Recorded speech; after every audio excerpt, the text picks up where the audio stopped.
அண்மை செய்தியை பார்த்து வருகிறோம்.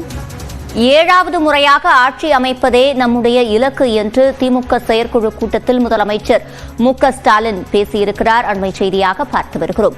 கூடுதல் விவரங்களை செய்தியாளர் கோகுலிடம் கேட்கலாம். கோகுல், முழுமையான விவரங்கள்.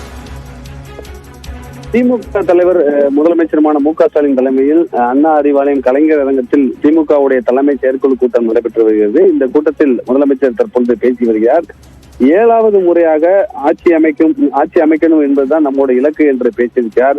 குறிப்பாக 200 தொகுதிகளில் நம்முடைய கூட்டணி வெற்றி பெறும். 2020 சட்டமன்ற தேர்தலில் வெற்றி நமதுதான் என்று முதலமைச்சர் பேசியிருக்கிறார்.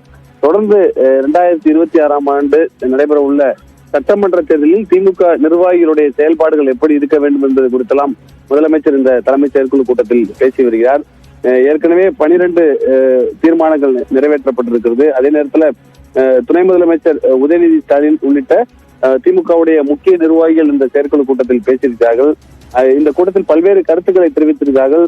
கனிமொழி பேசும்போது மகளிர் அணியுடைய பங்கு முக்கியமானதாக இருக்கும் என்றும், வீடு வீடாக சென்று சாதனைகளை எடுத்துச் செல்லக்கூடிய பணிகளை நாம் மேற்கொள்ள வேண்டும் என்றும் கனிமொழி பேசியிருக்கிறார். அதே போல துரைமுருகன் 200 இடங்களில் வென்றாக வேண்டும் என்ற வைராக்கியத்தை கழகத்தினரிடம் முதலமைச்சர் பாய்ச்சி வருவதாகவும், யோசித்து அளந்து நிதானித்து முதலமைச்சர் பேசி வருகிறார் என்றும், கூட்டணி, கட்சி, ஆட்சி, வேட்பாளர் என அனைத்தையுமே தலைவர் பார்த்துக் கொள்வார் என்றும், நாம் களத்தை பார்த்து கொண்டால் போதும் என்றும் துரைமுருகன் இந்த செயற்குழு கூட்டத்தில் பேசியிருக்கிறார். தொடர்ந்து முதலமைச்சர் பல்வேறு கருத்துக்களை பேசி வருகிறார். 7வது முறையாக ஆட்சி அமைக்க வேண்டும் என்ற இலக்கோடு நாம் பயணிக்க வேண்டும் என்றும், இன்றே அந்த பணிகளை தொடங்க வேண்டும் என்றும் முதலமைச்சர் செயற்குழு கூட்டத்தில் வலியுறுத்தி பேசியிருக்கிறார்.